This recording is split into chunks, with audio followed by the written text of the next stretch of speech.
Boss Baby was directed by Tom McGrath and was a movie that, when it first came out, I wasn't sure if I wanted to see it. I took a long time processing it and still never saw it until just recently. And it wasn't that bad, actually. This movie is about a boy who has this perfect family until this little baby comes into it. But now that this baby is in it, this boy finds out that this baby is actually talking and has a more adult life than what it appears to be. So now the boy and the baby have to get along as brothers while going through a bunch of trial and error throughout this movie. Now, I thought this movie was, again, very interesting, and it wasn't actually as bad as people actually made it seem to be. This movie wasn't actually as bad as many critics and other people made it seem to be, but with that said, it wasn't all that good either. It was very funny, admittedly. Like, there was a lot of jokes in this movie, a lot of adult humor, definitely. But the story itself wasn't all there until later on in the movie. Like, they go through the movie relatively quick. What I mean by that is the very beginning of this movie kind of tells everything of basically the story of the boy. But they talk about it so fast that you're not really sure what's going on for the most part. They explain everything really quickly and then they jump right into it. Hi, Nora.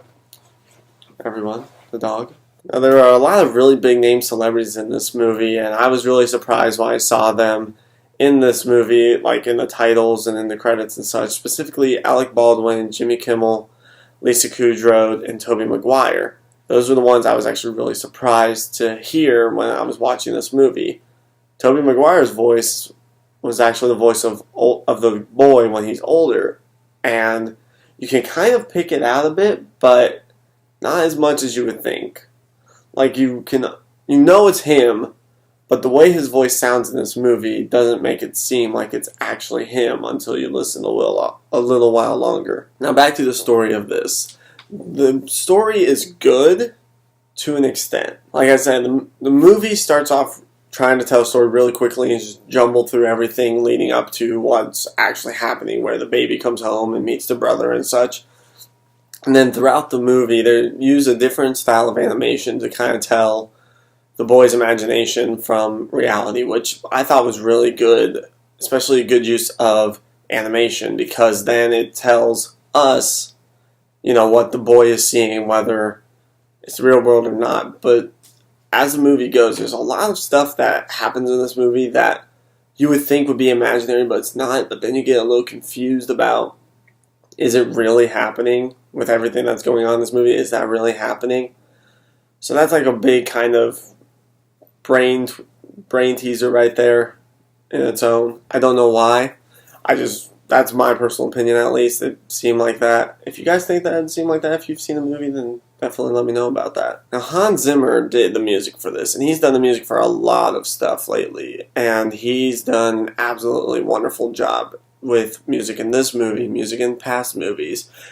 His score in this movie was actually really well done, and it set the mood for a lot of scenes, and it set a lot of stuff up.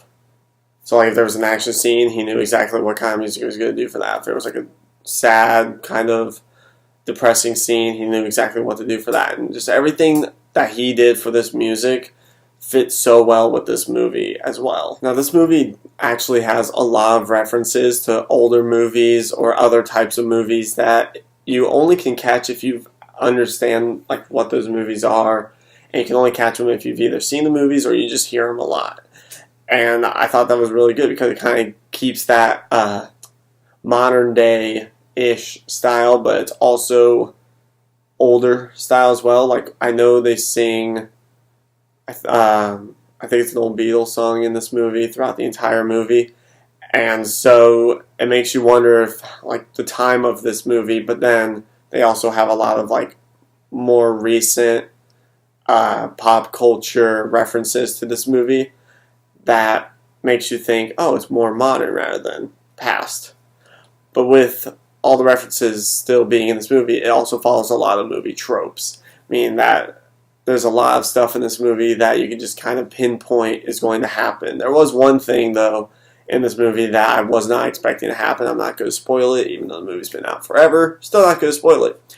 But even though I was able to pinpoint all of the other movie tropes, this was one of the things that I actually was not expecting to happen in the movie.